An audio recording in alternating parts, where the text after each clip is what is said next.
Hello class 12 students, how are you all? My name is Yash Maheshwari and welcome back to my YouTube channel. So today we will be doing 6 marks का guaranteed question which you can expect in your upcoming board examinations. और ये video last तक जरूर देखिएगा क्योंकि यहाँ पे मैं सारे PYQs कराने वाला हूँ related to AOD word problems जो आपके पेपर में गारंटीड आएगा ही आएगा। और अगर आपने ये वीडियो देख लिया, कॉन्सेप्ट समझ लिया, क्वेश्चंस यहाँ पे मेरे साथ सॉल्व कर लिए, डेफिनेटली आपके 6 आउट ऑफ 6 मार्क्स AOD में आएंगे ही आएंगे। बट उससे पहले नीचे कमेंट करके बताइए आपकी तैयारी कैसी चल रही है, कितनी तैयारी हो चुकी है, कौन सा टॉपिक है जो मैं नेक्स्ट वीडियो में कवर अप करूं। एंड अपार्ट फ्रॉम दैट, अगर आपको दिक्कत है, परेशानी है, क्लैरिटी नहीं है कि क्लास 12 के बाद कौन कौन से एग्जामिनेशन हमको देने चाहिए, कौन कौन से कॉलेजेस में अप्लाई करना चाहिए, कौन कौन से करियर में हम जा सकते हैं, इन दैट केस मैंने नीचे गूगल फॉर्म का एक लिंक डाला हुआ है डिस्क्रिप्शन में। उस गूगल फॉर्म को भर दीजिए, वहां पे मैं आपसे कनेक्ट करूंगा वन ऑन वन आपके साथ, आपके पेरेंट्स के साथ, और आपको गाइड करूंगा कि आप लोग क्या क्या कर सकते हैं। अनकन्वेंशनल कोर्सेज, नॉट लाइक कि अगर PCM लिया है तो JEE करना है, बायो लिया है तो नीट करना है, कॉमर्स लिया है तो CA करना है ना, साइंस लिया है तो क्या क्या कर सकते हो, PCB लिया है तो नीट को छोड़ के और क्या क्या कर सकते हो, कॉमर्स में आप क्या कर सकते हो, सारी चीजें, ह्यूमैनिटीज में क्या कर सकते हो, each and everything I will be telling you. And आपको एक अच्छा गाइडेंस मिल जाएगा तो आप एक अच्छा डिसीजन ले पाओगे। प्लस बहुत सारे फॉर्म्स अभी से आउट होना शुरू हो गए हैं। अगर आपने अभी ये फॉर्म नहीं भरा और अगर आपने सोचा कि 12वीं के बाद देखेंगे तो आप लेट हो जाएंगे, फिर आपको 1 साल का ड्रॉप लेना पड़ेगा which could cost you 1 complete year. तो इसलिए ये गलती नहीं करनी है। चलिए भाई, बात करते हैं AOD की वर्ड प्रॉब्लम्स के बारे में जो 6 मार्क्स में आपके पास पक्का आपके एग्जामिनेशन में आने वाला है।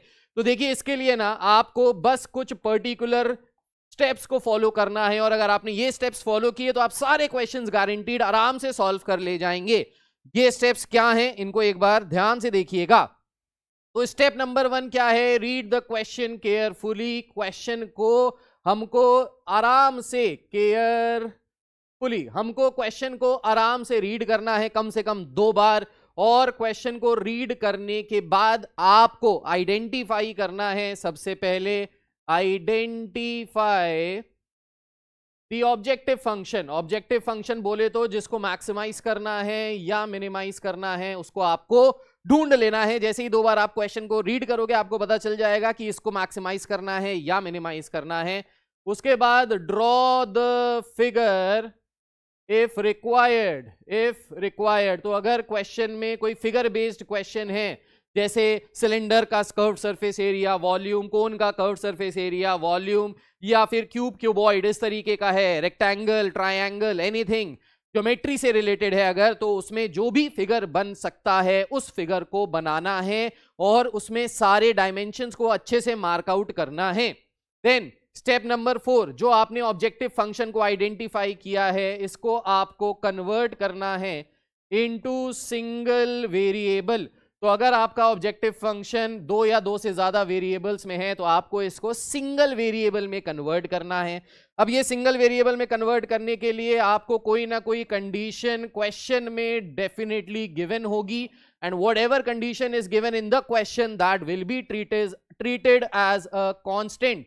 तो जो भी चीज आपको क्वेश्चन में दी हुई है आप उसको कांस्टेंट की तरह ट्रीट करेंगे और उसी की हेल्प से आप अपने ऑब्जेक्टिव फंक्शन को सिंगल वेरिएबल में कन्वर्ट करेंगे। जैसे ही आपने ये सिंगल वेरिएबल में कन्वर्ट कर लिया है आपको सेकंड डेरिवेटिव टेस्ट लगा देना है, सेकंड डेरिवेटिव टेस्ट अप्लाई करना है। What is this second derivative test? तो सेकंड डेरिवेटिव टेस्ट के हिसाब से सबसे पहले आपको ऑब्जेक्टिव फंक्शन को डिफरेंशिएट करके 0 के बराबर रखना है। यहां से आपको आपके टर्निंग पॉइंट्स मिल जाएंगे, बोले तो वो वाले पॉइंट्स जहां पे आपको मैक्सिमा या मिनिमा मिल सकता है। तो जैसे ही आपको ये टर्निंग पॉइंट्स मिले, सो लेट्स से आपको x की वैल्यू मिली a के बराबर जहां पे f' 0 है, फिर आपको क्या करना है, इस ऑब्जेक्टिव फंक्शन को डबल डिफरेंशिएट करना है at x is equals to a। तो डबल डिफरेंशिएट करके आप x की वो वैल्यू रख देंगे जो भी आपके पास टर्निंग पॉइंट्स आए। अब अगर 1 पॉइंट आया तो 1 पॉइंट को रख के देखना है, 2 पॉइंट आए तो 2 पॉइंट को रख के देखना है, फिर डबल डिफरेंशिएट करके ये पॉइंट्स रखेंगे। अगर आपको पॉजिटिव वैल्यू मिल रही है, that means if the value is greater than 0 then that is the case of minima, and if that particular value is negative less than 0 then that will be the case of maxima, और इस तरीके से आप अपने question को prove कर पाएंगे कि हाँ भाई ये मैक्सिमा है, ये मिनिमा है, और जो निकालना था वो हमने फाइनली यहां से निकाल लिया है। So these are the 5 steps जो आपको हर क्वेश्चन में आंख बंद करके फॉलो करने हैं, and if you follow these 5 steps definitely you would be able to solve any word problem that comes in your upcoming board examinations, right? चलिए आगे बढ़ते हैं, अब आते हैं PYQs, क्वेश्चंस देखते हैं और इन क्वेश्चंस को सॉल्व कैसे करना है इसको एक बार समझते हैं। तो सबसे पहला क्वेश्चन यहां पे है, अ telephone company in a town has 500 subscribers on it's list. 500 subscriber हैं भाई, बहुत बढ़िया बात है, and collects fixed charges of rupees 300 per subscriber per year। fixed charges दिए 300 रुपए per year। The company proposes to increase the annual subscription and it is believed that for every increase of ₹1, one subscriber will discontinue the service। तो company चाह रही है कि हम अपने पैसे बढ़ाएं, कि भाई जियो की तरह हो गया, पहले फ्री में दो उसके बाद बढ़ाओ। तो ये कह रहे हैं कि अगर हम ₹1 बढ़ाएंगे तो हम 1 सब्सक्राइबर खो देंगे because of the extra cost. हम ₹2 बढ़ाएंगे तो 2 सब्सक्राइबर जाएंगे, हम X रुपीज बढ़ाएंगे तो X सब्सक्राइबर्स हमारे छोड़ के चले जाएंगे। कह रहा है find what increase will bring maximum profit. कितने सब्सक्राइबर, व्हाट इंक्रीज बोले तो कॉस्ट हम कितनी बढ़ा दें ताकि हमको जो प्रॉफिट हो वो मैक्सिमम हो। तो यहां पे इस क्वेश्चन को देख के सबसे पहले आपको ये समझ में आ जाना चाहिए कि यहां पे लास्ट लाइन में देखिए पता हो जाता है कि किसको मैक्सिमाइज करना है कि मिनिमाइज करना है। तो लास्ट लाइन को देख के पता चल गया that we need to maximise the profit, profit को मैक्सिमाइज करना है। अच्छा जी, अब प्रॉफिट को मैक्सिमाइज करना है मतलब ये हमारा ऑब्जेक्टिव फंक्शन होगा, बहुत बढ़िया। अब क्वेश्चन में जो दिया है उसको एक बार समझने की कोशिश करते हैं। तो a telephone company in a town has 500 subscriber. Now since this is a word problem you need to write the statements. If you don't write the statements you will lose marks in your ISC board examination. तो स्टेटमेंट लिखना बहुत जरूरी है, this is how you need to represent your answer.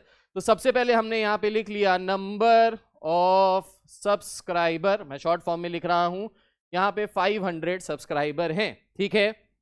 Then the fixed cost per year is equals to ₹300 per subscriber per year है ये fixed cost, ठीक है। नाउ यहां से अगर हम देखें प्रॉफिट, तो प्रॉफिट कितना निकल के आएगा, प्रॉफिट मतलब जितना पैसा कंपनी कमा रही है। अब यहां पे खर्चे की बात तो नहीं हो रही है, तो दैट मींस यहां पे प्रॉफिट का मतलब है the revenue that the company is getting. जितना बेच के, जितने सब्सक्राइबर्स को बेच के ये पैसा ले रहे हैं वही इनका प्रॉफिट है, क्योंकि यहां खर्चे की बात नहीं हो रही है। तो revenue is the ultimate profit, right. तो यहां पे अब हम क्या करेंगे, अगर हम यहां से प्रॉफिट देखें तो प्रॉफिट हमारा यहां से कितना आएगा, 300 इंटू 500 इस तरीके से आना चाहिए। बट यहां पे क्या कह रहा है, यहां पे कह रहा है what increase in price will bring maximum profit.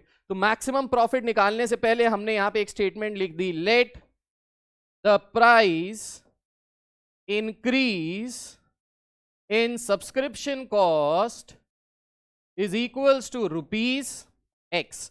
तो X रुपीस बढ़ जाएंगे अगर हम ये मान रहे हैं कि हम X रुपीस बढ़ा रहे हैं, राइट। अगर हम X रुपीस बढ़ाएंगे तो नंबर ऑफ सब्सक्राइबर्स अब कितने हो जाएंगे, तो number of subscribers will be equal to, भाई अगर हम X रुपीस बढ़ा रहे हैं तो X सब्सक्राइबर्स छोड़ के चले जाएंगे। पहले हमारे पास 500 सब्सक्राइबर्स थे, अब कितने सब्सक्राइबर्स बचेंगे, ओनली 500 माइनस X, क्योंकि हमने X रुपीस बढ़ा दिया है इन द कॉस्ट, जो पहले 300 थी अब 300 प्लस X हो जाएगी। तो again now the cost per year will be equal to 300 plus X rupees. So from here we can write the profit that could be equal to 500 minus X, that is the number of subscribers, times 300 plus X, that is the subscription cost per subscriber per year। ये यहां से आ गया, right? अब ये हमारा बन गया ऑब्जेक्टिव फंक्शन जिसको मैक्सिमाइज करना है।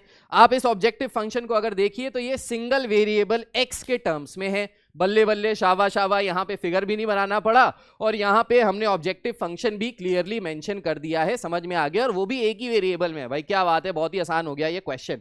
अब इसको हम कैसे सॉल्व करेंगे, तो इसको सॉल्व करने के लिए हमको यहाँ पे क्या करना है, यहाँ पे सेकंड डेरिवेटिव टेस्ट लगाना है। अब सेकंड डेरिवेटिव टेस्ट लगाने के लिए सबसे पहले हमको इसको थोड़ा सा और सॉल्व करना पड़ेगा। सो लेट्स मल्टीप्लाई इट, ताकि हमको प्रोडक्ट रूल ना लगाना पड़े, इजीली सॉल्व हो जाए। तो अगर हम इसको मल्टीप्लाई करेंगे तो 5 3 15 00 00 प्लस 500x माइनस 300x, तो ये आ जाएगा प्लस 200x माइनस का x square. So plus 500x minus का 300x करेंगे तो प्लस 200x आ जाएगा। तो ये क्वाड्रेटिक इक्वेशन आ रही है। This is the profit function, so let's name it as p। मैंने इसको p बोल दिया है। नाउ क्योंकि ये हमारा ऑब्जेक्टिव फंक्शन सिंगल वेरिएबल में है, आसानी से सिंप्लीफाई कर लिया है। अब हम क्या करेंगे, सेकंड डेरिवेटिव टेस्ट लगाएंगे। हम इसको डिफरेंशिएट करेंगे with respect to x। So you need to write down differentiating with respect to x। ये लिखना जरूरी है, मार्क्स कट जाएंगे, बाद में ना कहना बताया नहीं, ठीक। तो इसको अगर हम यहाँ पे डिफरेंशिएट करेंगे तो हमको क्या मिल जाएगा, हमको मिल जाएगा d by d x of the profit function which will be equal to 1,50,000 का डिफरेंशिएशन कांस्टेंट का 0 हो जाएगा। ये आ जाएगा 200 माइनस 2x। तो इसको डिफरेंशिएट किया, 200 माइनस 2x आया। तो सेकेंड डेरिवेटिव टेस्ट कहता है सबसे पहले डिफरेंशिएट करके इसको 0 के बराबर रख दीजिए। दूसरी चीज क्या होती है, इसको दोबारा डिफरेंशिएट कीजिए। तो इसको हम यहीं पे दोबारा डिफरेंशिएट कर ले रहे हैं, again differentiating with respect to x। तो what will get is d square p by d x square. This will be equal to -2 which is less than 0, which is a case of maxima. तो यहाँ पे ये case किसका है, maxima का है। Profit maximise करना था। अब क्योंकि यहाँ पे डायरेक्ट डिफरेंशिएट करके वेरिएबल नहीं आ रहा था, इसलिए हमने यहाँ पे इक्वल टू 0 करके वो टर्निंग पॉइंट अभी नहीं निकाला, लेकिन हमको ये टर्निंग पॉइंट तो निकालना ही निकालना है, राइट। तो अगर हम इसको इक्वल टू 0 करें तो यहां से आ गया 200 minus 2x is equals to 0। तो यहां से आ गया 2x इज इक्वल्स टू 200। सो यहां से हम कह सकते हैं x will be equal to 100। तो x की वैल्यू कितनी आ गई, 100। तो हमसे क्वेश्चन में पूछ क्या रहा था, हमसे कह रहा था find what increase will become maximum profit. So the final answer that you will put is therefore increase of rupees 100 will bring maximum profit, and this is how you need to express your answer. This is how you need to write this down so that you don't get any negative marks, कहीं कटे नहीं और 6 marks आपको पूरे मिलें। सो ये आपको इस तरीके से पूरी तरीके से लिखना पड़ेगा, करना पड़ेगा। And I hope this is clear to each and every one of you. Please make a note of this and let's move on to the next question. So the next question says, prove that the area of a right angled triangle of given hypotenuse is maximum when the triangle is isosceles. Now this is ISC 2005 question. क्या कह रहा है question में, फिर से read करते हैं और समझते हैं। कह रहा है prove that the area of a right angled triangle of given hypotenuse is maximum. किसको मैक्सिमाइज करना है, एरिया को मैक्सिमाइज करना है। किस तरीके का ट्राइंगल है, राइट एंगल ट्राइंगल है, तभी हाइपोटेन्यूज बन रहा है, ठीक है। और यहां पे दिया भी है राइट एंगल ट्राइंगल, ठीक है। और प्रूफ क्या करना है, that the triangle is isosceles. Isosceles triangle क्या होता है, जिसकी दो साइड्स आपस में इक्वल होती हैं, राइट। तो सबसे पहले हमने क्या करना है, क्वेश्चन को अच्छे से रीड करना था, हमने कर लिया। सेकंड क्या है, जिस चीज को हमको मैक्सिमाइज या मिनिमाइज करना है, ऑब्जेक्टिव फंक्शन, उसको आइडेंटिफाई करना है। Objective function is our area, जिसको मैक्सिमाइज करना है। Now in the question it is already given that the triangle of given hypotenuse. तो ट्राइंगल में कह रहा है उसकी हाइपोटेन्यूज गिवन है। मैंने आपको हमेशा बताया है जो भी चीज गिवन होगी that will be treated as a constant, right. तो हमने लेट्स से हाइपोटेन्यूज को बोल दिया h के बराबर, हाइपोटेन्यूज को h से डिनोट कर दिया। तो आपको यहां स्टेटमेंट लिखनी है, let the hypotenuse of the triangle be h units या h centimetre, whatever, h units, ठीक है। अच्छा, अब ये रही इसका परपेंडिकुलर और ये रहा इसका बेस। तो इसके बेस को हमने ले लिया लेट्स से x के बराबर, इसके बेस को ले लिया x के बराबर, और इसकी ये जो हाइट है इसको ले लिया लेट्स से y के बराबर। कोई दिक्कत वाली बात तो नहीं है भाई, क्योंकि हमको एरिया ऑफ ट्राइंगल को मैक्सिमाइज करना है। एरिया के लिए हमको पता है formula is half base into height. So अगर हम यहाँ पे एरिया जो हमारा ऑब्जेक्टिव फंक्शन है इसको लिखे तो this will be equal to half into base into height. So you need to write it down first that let the base of the triangle be x, let the height of the triangle be y units, and the given hypotenuse is h। ठीक, ये सारी चीजें आपने mention कर दी। Now ये हमारा objective function है जिसको मैक्सिमाइज करना है, पर ये हमारा ऑब्जेक्टिव फंक्शन क्या है, दो वेरिएबल्स में आ रहा है, x और y के टर्म्स में आ रहा है। Now what we need to do is we need to convert one of them into the other form, मतलब या तो x को y में कन्वर्ट करो या y को x में कन्वर्ट करो, तभी ये सिंगल वेरिएबल में कन्वर्ट होगा, तभी हम इसको डिफरेंशिएट कर पाएंगे। अब सिंगल वेरिएबल में कन्वर्ट करने के लिए जैसा कि मैंने आपको बताया था कि कोई ना कोई कंडीशन क्वेश्चन में गिवन होगी। कंडीशन क्या गिवन है कि इसका जो ट्राइंगल का जो हाइपोटेन्यूज है that is given, so that will be treated as a constant. तो ये क्या होगा, कांस्टेंट की तरह ट्रीट किया जाएगा। तो यहां पे अगर हम पाइथागोरस थ्योरम लगाएं तो हमने लिखा using Pythagoras theorem, Pythagoras theorem लगाने के बाद हमको यहां से y निकालें अगर, तो y की वैल्यू कितनी आ जाएगी, that will be equal to under root of h square minus x square. Right भाई, y किसकी वैल्यू आ जाएगी, under root of h square minus x square. Pythagoras theorem लगा लिया। अच्छा, अब हम y की जगह ये वैल्यू रखते हैं, तो इससे हमारा जो ये फंक्शन है ये कन्वर्ट हो जाएगा किस में, तो ये हो जाएगा half of x into y. Y की वैल्यू आ गई एच स्क्वायर माइनस का x square. Now h is constant, कोई दिक्कत नहीं है, x हमारा वेरिएबल है और हमारा ये पूरा objective function has now converted into a single variable which is x। Right, अब हम यहां पे इसको इजीली डिफरेंशिएट करके सेकेंड डेरिवेटिव टेस्ट लगा के फर्दर सॉल्व कर सकते हैं। लेकिन यहां पे ये जो अंडर रूट आ रहा है ना, इसकी वजह से थोड़ा सा कॉम्प्लिकेटेड हो जाता है डिफरेंशिएशन करना। 1/2 under root x chain rule लगाना पड़ेगा, लंबा हो जाएगा। आसान तरीका क्या है, आसान तरीका अगर हमको एरिया को मैक्सिमाइज करना है जैसा कि क्वेश्चन में कह रहा है, तो हम एरिया के स्क्वायर को भी मैक्सिमाइज कर सकते हैं और एरिया का स्क्वायर भी वही आएगा। तो इनकेस आपके पास कोई ऐसा फंक्शन है जिसमें अंडर रूट आ रहा है, स्क्वायर कर दो दोनों तरफ। कोई ऐसा फंक्शन है जिसमें क्यूब रूट आ रहा है, क्यूब कर दो दोनों तरफ, और फिर उसमें सेकंड डेरिवेटिव टेस्ट लगाओ, it becomes easier to solve. Right, ये टेक्निक है, ये नोट है, इसको नोट में लिख लेना, काम आएगा आपके।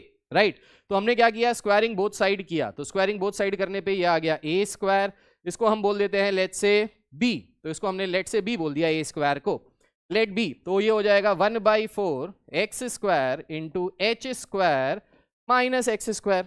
हो गया, इसको अंदर अगर मल्टीप्लाई करें तो ये हो जाएगा 1/4 x square h square minus x to the power 4। ये आ गया यहां से। राइट, अच्छा, अब इसको ए स्क्वायर को हमने बी बोल दिया है, so this is actually equal to b. अब हमारा जो ये ऑब्जेक्टिव फंक्शन है सिंगल वेरिएबल में भी कन्वर्ट हो गया और इजी टू डिफरेंशिएट हो गया। सेकंड डेरिवेटिव टेस्ट आसानी से यूज कर सकते हैं। Now let's differentiate this with respect to x. So again we'll write differentiating with respect to x. ये मैंने WRT लिखा, आपको पूरा लिखना है, आधा मत लिखिएगा, नंबर कटेंगे। ठीक, तो ये हो जाएगा db by dx is equals to 1/4 is constant, ये हो जाएगा 2x h स्क्वायर constant है माइनस 4x क्यूब, ये आ गया। राइट, कोई दिक्कत परेशानी वाली बात नहीं है। इसको दोबारा से डिफरेंशिएट कर लेते हैं। तो again differentiating with respect to x, तो इसको दोबारा से यहां पे डिफरेंशिएट किया तो ये आ गया d square B by d x square is equals to 1/4, फिर से बाहर है, ये हो जाएगा 2h square minus 12x square. तो ये आ गया हमारा डबल डेरिवेटिव, यानी दोबारा डिफरेंशिएट करने के बाद। लेकिन उससे पहले हमको क्या निकालना है, टर्निंग पॉइंट निकालना है। टर्निंग पॉइंट बोले तो जहां पे f डैश x 0 के बराबर होता है। So let's put db by dx equals to 0। इसको अगर हम 0 के बराबर रख दें तो ये हो गया 1/4 2x h square minus 4x cube is equals to 0। Right, अच्छा जी, अब इसको 4 को इधर ले गए, 0 हो गया, तो ये हो गया 2x h square is equals to 4x cube. 4x cube को राइट साइड ले गए। राइट, यहां से x से ये वाला कैंसिल हो गया, x स्क्वायर आ गया, 2 से ये कैंसिल हो गया, 2 के बराबर आ गया। सो बेसिकली h स्क्वायर की वैल्यू क्या आ गई, ये आ गई 2x स्क्वायर। नाउ यहां से हमको क्या मिल गया, एक रिलेशन मिल गया x और h के बीच में। हमको प्रूफ क्या करना है, हमको प्रूफ ये करना है कि ये जो ट्राइंगल है ये आइसोसेलेस है। मतलब बेसिकली हमको यहां से प्रूव ये करना है that x is equals to y, x और y बराबर है। भाई ये दोनों साइड्स आपस में इक्वल हो सकती है, हाइपोटेन्यूज तो सबसे लंबी साइड होती है, तो हमको x is equals to y proof करना है। वेरी गुड, तो अगर हम यहां से x की टर्म्स में निकाले y की वैल्यू, तो यहां पे हम पुट कर दें ये h स्क्वायर की value. So let's put this value over here in this particular function. तो y की वैल्यू आ जाएगी under root of h square किसके बराबर है, 2x square minus x square which is equals to under root of x square which is actually equal to x। देखिए भाई यहां से y और x आपस में बराबर आ गया, जो हमको प्रूफ करना था। मतलब ये एक आइसोसेलेस ट्रायंगल है। क्या ये हमारा आंसर पूरा हो गया? नहीं, अभी नहीं हुआ, क्योंकि हमको मैक्सिमम प्रूफ करना है, और मैक्सिमम प्रूफ करने के लिए double derivative should be negative, less than zero. ठीक, हमने जो डबल डेरिवेटिव निकाला था यहां पे, इस डबल डेरिवेटिव में अगेन हम एक्स स्क्वायर एच स्क्वायर की वैल्यू यहां पे पुट कर देते हैं, and let's see answer negative आ रहा है कि पॉजिटिव। तो putting the value of putting h square is equals to 2x square in, let's say this is equation 1, so equation 1, so what we get is d square b by dx square is equals to 1 by 4 2h square. So h square is 2x square, 2h square will be 4x square, so this is 4x square minus 12x square, which is actually equal to 1 by 4 minus 8x square. Now this will always be less than 0. क्यों less than 0 होगा भाई?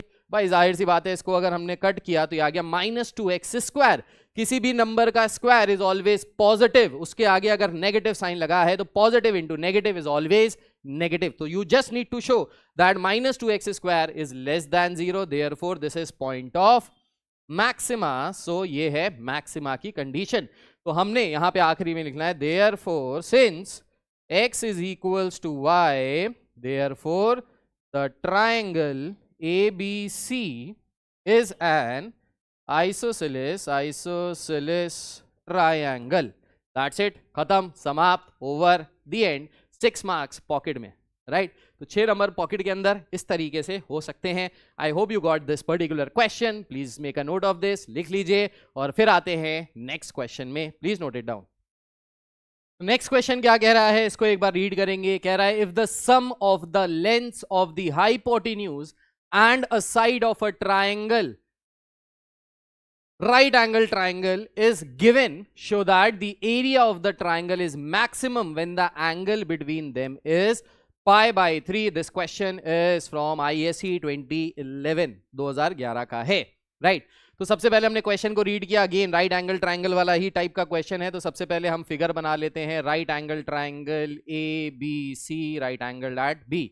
If the sum of the lengths of hypotenuse and a side of right angle triangle is given, तो sum of hypotenuse दिया है and एक side दिया है। So let BC को हम मान लें x के बराबर, hypotenuse को मान लें h के बराबर, तो इनका sum given है। तो given whatever is given, let's put it as given, तो इसको हम sum ले लेते हैं। s is equals to x plus h, that is the sum of hypotenuse and one side of the triangle is given, so we have taken it to be equal to s, जो given है question में। Now whatever is given will be treated as constant। मैं यहाँ पे constant लिख रहा हूँ so that you get to know कि ये constant की तरह treat होगा। लिखना नहीं है आपको ये constant, ठीक है? अच्छा जी, अब यहाँ पे कह रहा है show that the area of the triangle is maximum। किसको maximize करना है? area of triangle को maximize करना है। area of triangle क्या होता है? half base into height, वही वाली बात, ठीक? Okay. When the angle between them is pi by 3, तो जब इन दोनों के बीच में जो एंगल है वो कितना आ जाए? पाई बाय 3 के बराबर आ जाए। पाई बाय 3 बोले तो 60 डिग्री के बराबर आ जाए। तो पाई बाय 3 अगर इन दोनों के बीच में एंगल 60 डिग्री के बराबर आएगा, तब ये ट्राइंगल कैसा होगा? तब ये ट्राइंगल का एरिया मैक्सिमम होगा, राइट? ओके। अब हमको एरिया को मैक्सिमाइज करना है, राइट? ओके। अगर एरिया को मैक्सिमाइज करना है तो that means area is our objective function. Now what is the area of triangle? तो area of triangle is given by half into base into height, right? अब ये हो गया हाफ, बेस किसके बराबर है? x के बराबर है, और हाइट हमको पता नहीं है। कोई बात नहीं, अगर हाइट हमको पता नहीं है, किसी भी राइट एंगल ट्राइंगल की 2 साइड्स पता है, तो हम तीसरी साइड यूजिंग पाइथागोरस थ्योरम निकाल सकते हैं। तो using Pythagoras theorem we can find AB। तो AB will actually be equal to under root of h square minus x square. तो AB आ गया under root h square minus x square के बराबर। तो यहां हमने लिख लिया under root of h square minus x square, right? Okay. अब यहां पे ये चीज आ गई। अब इस चीज से हमको यहाँ पे क्या फायदा मिल रहा है ये देखने की कोशिश करते हैं। तो हमको ये फायदा मिल रहा है कि ये जो पूरा एरिया जिसको मैक्सिमाइज करना था, ये हमको एक सिंगल वेरिएबल में मिल गया है x के टर्म्स में। और हमको कुछ चीज मिल रही है h के टर्म्स में। नाउ h जो है यहाँ पे दैट इज नॉट कांस्टेंट, वो कांस्टेंट नहीं है। कांस्टेंट क्या है? x प्लस h, ये जो वैल्यू है ये कांस्टेंट के बराबर है। अच्छा जी, तो यहाँ पे कांस्टेंट जो है वो हमने किसको माना है? s को माना है। अगर हमने s को कांस्टेंट माना है तो क्या हम यहाँ से h की वैल्यू निकाल सकते हैं? तो अगर हम यहाँ से h की वैल्यू निकाले तो h will be equal to s minus x। तो h हमने निकाल लिया, s और x के टर्म्स में यहाँ पे s कांस्टेंट है, ठीक है। h कांस्टेंट नहीं था, पिछले वाले में h गिवन था इसलिए वो कांस्टेंट था, यहाँ पे s कांस्टेंट है, h कांस्टेंट नहीं है। तो जहां जहां h आ रहा है वहां वहां हम क्या लिख सकते हैं? s माइनस x लिख सकते हैं, राइट। अब अगेन ऑब्जेक्टिव फंक्शन में अंडर रूट आ रहा है, तो जैसे पिछले क्वेश्चन में किया था स्क्वायरिंग बोथ साइड कर देते हैं, तो ये आ जाएगा a square is equals to 1/4 times x times h square minus x square, right. Now since h is not constant तो हमको इसको कांस्टेंट के टर्म्स में या x के टर्म्स में कन्वर्ट करना है। हमने ये वैल्यू निकाल ली, let's put the value over here, h की वैल्यू यहां रख देते हैं। तो यहाँ पे a स्क्वायर को हमने बोल दिया है लेट्स से b के बराबर, तो ये आ गया b is equals to 1/4 times x into h square करेंगे। अगर हम यहाँ पे स्क्वायरिंग बोथ साइड करें अगर यहाँ से, तो h स्क्वायर की वैल्यू आ जाएगी s square plus x square minus 2xs, ए माइनस बी का होल स्क्वायर का फॉर्मूला लग गया, राइट। तो एच स्क्वायर की जगह लिख लिया हमने s square plus x square minus 2xs minus का एक्स स्क्वायर, ये प्लस का एक्स स्क्वायर माइनस का x square gets cancelled out, so we have b is equals to 1/4, x को अंदर मल्टीप्लाई कर दें तो this is s square x minus 2x square s, that's it. अब ये पूरा सिंगल वेरिएबल में कन्वर्ट हो गया है, that is x and constant which is s, ठीक है। अब इसको क्या कर लेते हैं, यहाँ पे सेकंड डेरिवेटिव टेस्ट लगा लेते हैं। तो अगर सेकंड डेरिवेटिव टेस्ट लगाएं तो we will differentiate this with respect to x, since x is the variable, तो ये हो जाएगा db by dx is equals to 1/4 s square minus 4xs, right. अब इसको दोबारा डिफरेंशिएट करके सेकेंड डेरिवेटिव निकाल लेते हैं। So d square B by d x square will be equal to 1/4 s square, s constant है, एस स्क्वायर भी constant होगा, जीरो आ गया, यहां से आ गया माइनस का 4x, राइट। अब x जो होगा वो एक साइड ऑफ द ट्राइंगल है भाई, ठीक है, ये साइड ऑफ द ट्राइंगल है, और साइड ऑफ द ट्राइंगल क्या कभी नेगेटिव हो सकती है? घंटा नहीं हो सकती, हमेशा पॉजिटिव ही होगी। क्योंकि x हमेशा पॉजिटिव ही होगा तो -4 से ये कैंसिल हो जाएगा, सो -x हमेशा क्या आएगा? लेस देन 0 आएगा। So this will definitely be a point of maxima. इसमें टर्निंग पॉइंट भी रखने की जरूरत नहीं पड़ी, पर अगर x की वैल्यू हम कुछ रखें तो क्या रखेंगे, तो ये तो हमको निकालना ही पड़ेगा। ओके, तो x की वैल्यू निकालने के लिए हम क्या करते हैं, इस फर्स्ट इक्वेशन को पुट करते हैं इक्वल टू 0। तो अगर हम यहां से db बाई dx को रखें equal to 0, so what we'll get is 1/4 of s square minus 4xs is equals to 0। ये 4 इधर गया, 0 हो गया, यहां से s कॉमन ले लिया, या s भी ना कॉमन लो, ये हो गया s square is equals to 4xs, right. अच्छा जी, यहां से ये s से ये स्क्वायर कैंसिल हो गया, सो s की वैल्यू कितनी आ गई? 4x के बराबर आ गई, ठीक। हमको क्या प्रूफ करना है? हमको प्रूफ करना है that this angle theta is actually π/3। तो हमको प्रूव जो करना है, टू प्रूव, वो है थीटा इज इक्वल्स टू π/3। π/3 बोले तो 60 डिग्री, ठीक है, 60 डिग्री ये प्रूफ करना है। अच्छा, s की वैल्यू आ गई है 4x के बराबर। तो अगर s की वैल्यू 4x के बराबर आ गई है, हम यहां पे रखें तो हम h निकाल सकते हैं इन terms of x। So let's say this equation is equation 2. Now put s is equals to 4x in equation 2. What we'll get is h is equals to 4x minus x, which is 3x. तो h की value कितनी आ गई? 3x के बराबर आ गई, ठीक है। यानी h यहां पे एक्चुअली किसके बराबर आ गया? ये 3x के बराबर आ गया। नाउ हमको ये वाला एंगल चेक करना है कि ये π/3 के बराबर है, दैट इज 60 डिग्री के बराबर है। तो यहाँ पे हम क्या कर सकते हैं, हाइपोटेन्यूज दिया है, बेस दिया है, तो हम यहाँ पे क्या कर सकते हैं, हम यहाँ पे यूज कर सकते हैं बेस अपॉन हाइपोटेन्यूज वाला formula in this particular triangle.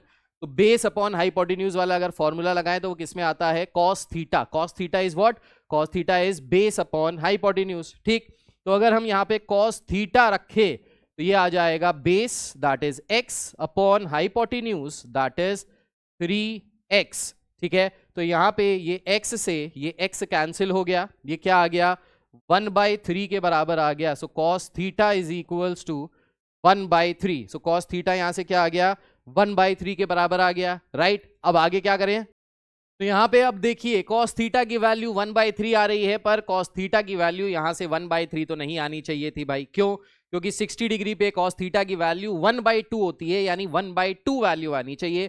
तो इसका मतलब है हमने कुछ गलत कर दिया. अब देखिए ये जो पर्टिकुलर सिचुएशन है ये आपके साथ भी आ सकती है, क्योंकि जब आप एओडी के वर्ड प्रॉब्लम सॉल्व कर रहे होंगे तो ज्यादातर क्वेश्चन में यही होता होगा, आप सॉल्व तो करते होंगे लेकिन आखिरी में आगे अटक जाते होंगे या कुछ इस तरीके से गलत वैल्यू आ जाती होगी.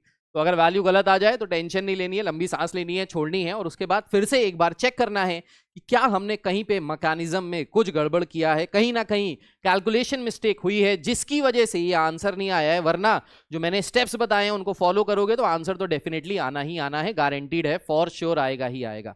अब यहाँ पे क्या गलती की है इसको एक बार चेक करते हैं.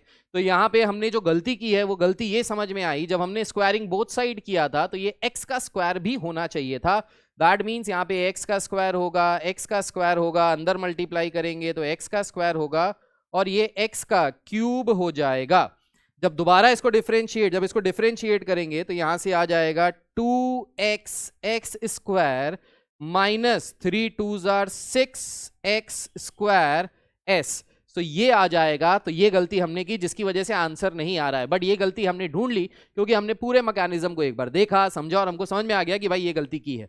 तो इनकेस अगर आपने कभी भी ऐसा किया, आपने ये गलती कर दी, तो आपको कुछ भी नहीं करना है भाई, आपको इस क्वेश्चन को सीधा सीधा ऐसे करके ऐसे कट करना है, दैट्स इट. और फिर नेक्स्ट पेज पे आना है और फिर से ये क्वेश्चन को सॉल्व करना है. आपने आधे से ज्यादा क्वेश्चन सॉल्व भी कर लिया है, आप इसको दोबारा से सॉल्व कर सकते हो. अब इसमें खचकुच यहाँ कटिंग कटिंग मत कर दीजिएगा, बहुत सारी कटिंग वटिंग करके और इसी के आगे लिख दिया, that will not fetch you marks. आपके मार्क्स वहां पे कट जाएंगे क्योंकि एग्जामिनर कंफ्यूज हो जाएगा, माइनस करके 0 मार्क्स दे देगा. ये गलती बहुत सारे स्टूडेंट करते हैं, कॉमन मिस्टेक है, ये नहीं करनी है. आपको एक सिंगल क्रॉस लगाना है नेक्स्ट पेज पे, दोबारा से ये क्वेश्चन सॉल्व करना है. मेरे पास ये बोर्ड है, यहां पे मैं इसको करेक्ट कर सकता हूं, तो मैं इसको यहीं पे करेक्ट कर ले रहा हूं. देखिएगा, तो ये हो गया 1/4 2x s square minus 6x square s. ठीक, हमने इसको दोबारा से डिफरेंशिएट किया, तो इसको जब सबसे पहले डिफरेंशिएट करेंगे, अब देखिए जब हम यहाँ पे इसको डिफरेंशिएट करेंगे ना, तो ये डिफरेंशिएट करके क्या आएगा, मैं इसको यहीं पे सही करके लिख दे रहा हूं. तो जब हम इसको डिफरेंशिएट करेंगे तो ये आ जाएगा db/dx is equals to 1/4 2x s square minus 3 2s are 6 x square s. Right, दोबारा डिफरेंशिएट किया, तो दोबारा डिफरेंशिएट करने पे क्या मिलेगा, सो दोबारा डिफरेंशिएट करने पे हमको मिल रहा है 1/4 2s square minus 6 2s are 12xs minus 12xs. ये आ गया दोबारा डिफरेंशिएट करने के बाद. अब देखिए यहां से s और s इसको हम सब्ट्रैक्ट नहीं कर सकते, तो इसलिए हम यहां पे डायरेक्टली ये नहीं कह सकते कि ये नेगेटिव है कि पॉजिटिव है. तो इसके लिए सबसे पहले हमको क्या करना पड़ेगा, जो db/dx निकाला है उसको 0 से इक्वेट करना पड़ेगा. Let's call this as equation 3. इसको हमने बोल दिया लेट्स से इक्वेशन 3. ठीक, अब इसके बाद हमने क्या किया यहाँ पे, देखिए अब इसके बाद हम यहाँ पे अगर इसको डिफरेंशिएट करें तो डिफरेंशिएट करने पे क्या मिलेगा, ये मिल गया db/dx को 0 के बराबर रखेंगे, तो what we'll get is 1/4 2x s square minus 6x square s is equals to 0. Right, कुछ कॉमन दिखाई दे रहा है यहां से. हाँ, अगर हम यहां से 4 को इधर भेज दें, x और s को कॉमन ले लें, तो यहां बचेगा 2s minus 6x is equals to 0. आ गया, कोई दिक्कत नहीं है. x और s की वैल्यू 0 हो ही नहीं सकती क्योंकि साइड अगर 0 के बराबर हो गया तो बेड़ा गर्क हो गया. सो दैट मीन्स यही 0 के बराबर होगा. सो यहां से क्या आ जाएगा 2s is equals to 6x. तो x की वैल्यू कितनी आ जाएगी 3x. x की वैल्यू आ गई x की वैल्यू आ जाएगी, ये 2 से कट जाएगा 3, तो यहां से x की वैल्यू आ गई s/3.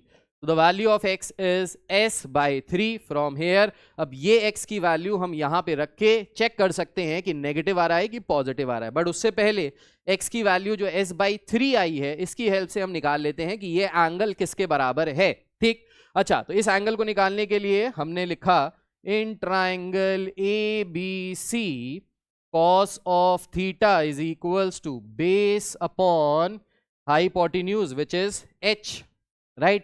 अच्छा, हमको h की भी वैल्यू निकालनी है और ये अगर हम x के टर्म्स में निकालेंगे तभी हमारी वैल्यू आएगी। x की वैल्यू आ गई s/3 के बराबर।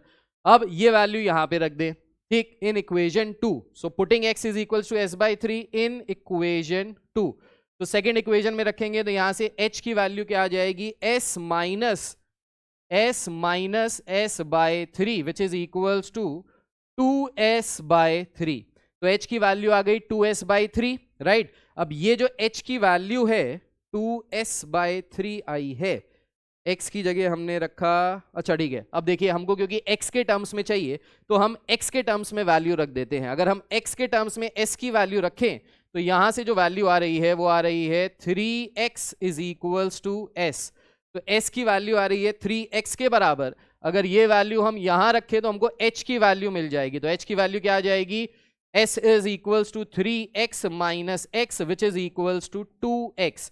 तो h भी हमको x के टर्म्स में मिल गया। अब cos theta x upon h है, x हो गया, h की वैल्यू कितनी आ गई 2/x, x से x कट गया, अब देखो 1/2 हमको मिल गया, जिसकी वजह से अब हमारा ये क्वेश्चन सॉल्व हो जाएगा। सो cos थीटा की वैल्यू 1/2 किस पे होती है, 60 डिग्री पे। So we can definitely say from here theta will be equal to π/3। तो थीटा की वैल्यू कितनी आ गई यहाँ से, π/3 के बराबर आ गई, दैट इज 60 डिग्री के बराबर आ गई। तो ये तो हमने प्रूफ कर लिया, लेकिन क्या ये क्वेश्चन कंप्लीट हो गया, नहीं। क्यों नहीं, क्योंकि अभी यहाँ पे हमने डबल डेरिवेटिव को ये नहीं दिखाया कि ये नेगेटिव है, क्योंकि अगर ये नेगेटिव होगा तभी पॉइंट ऑफ मैक्सिमा होगा, राइट। अच्छा, तो इसको नेगेटिव कैसे दिखाया जाए भाई, तो इसको नेगेटिव दिखाने के लिए हम यहाँ पे क्या कर सकते हैं, हम ये जो वैल्यू आई है इस वैल्यू में x की वैल्यू रख दे या s की वैल्यू रख दे तो हमको फाइनल आंसर मिल जाएगा। अच्छा जी, अगर हम यहाँ पे s की वैल्यू रख दे, s is what 3x square, तो यहाँ पे अगर हम ये वैल्यू रखें s स्क्वायर के टर्म्स में तो ये हो जाएगा थोड़ा सा टेक्निकली ज़्यादा तगड़ा हो जाएगा। तो बेटर क्या है, अगर हम x की वैल्यू रख दे इन टर्म्स ऑफ s, तो अगर यहाँ से हम x निकालें तो x की वैल्यू कितनी आ रही थी भाई, s/3 आ रही थी, ये वैल्यू हम यहाँ पे रख दें, ठीक।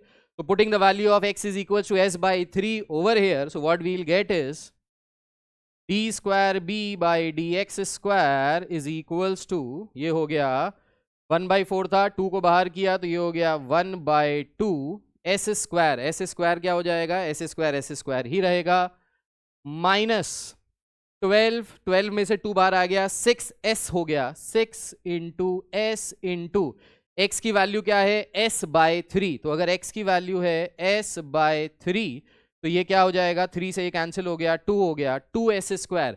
s square minus 2s square is minus का s स्क्वायर, तो 1/2 माइनस का s स्क्वायर। अब s जबरदस्ती वाली बात है कि जो s है वो तो भाई दो साइड्स का सम है, और ट्राइंगल के दो साइड्स को जब भी ऐड करेंगे वो कभी भी नेगेटिव नहीं होंगे, पॉजिटिव ही होंगे। सो s will always be positive, उसका स्क्वायर भी हमेशा पॉजिटिव ही होगा, उसके आगे नेगेटिव साइन आ रहा है मतलब टोटल नेगेटिव हो गया। सो this is less than 0, this is point of maxima. तो हमको यहाँ पे मैक्सिमम ही प्रूफ करना था और देखिए मैक्सिमा आ गया। तो क्वेश्चन अपने आप सॉल्व होता चला जाएगा if you follow the right steps. कहां पे सॉल्व नहीं होगा, वहां पे सॉल्व नहीं होगा जहां पे आपने कोई ना कोई कैलकुलेशन मिस्टेक की है, वैल्यू पुट करने में मिस्टेक की है, डिफरेंशिएशन में मिस्टेक की है, या कोई ऐसी मिस्टेक की है जहां पे आपने कुछ गलत वैल्यू ले ली। तो इसलिए कभी भी अगर आंसर आपका ये स्टेप्स फॉलो करने के बाद नहीं आता है, टेंशन मत लीजिए, बस ये समझ जाइए कि हमने गलती सबसे पहले चेक कीजिए कैलकुलेशन में की है कि नहीं, ऑब्जेक्टिव फंक्शन सही से बनाया है कि नहीं, फिर सेकेंडली ऑब्जेक्टिव फंक्शन को सिंगल वेरिएबल में जब कन्वर्ट किया वो सही से किया है कि नहीं, और तीसरी चीज जब डिफरेंशिएट किया है तो सही किया है कि नहीं। इन्हीं 3 स्टेप्स में से कहीं आपने गलती की होगी जिसकी वजह से आपका आंसर नहीं आ रहा होगा, वरना आंसर आना तय है, 100% आएगा ही आएगा।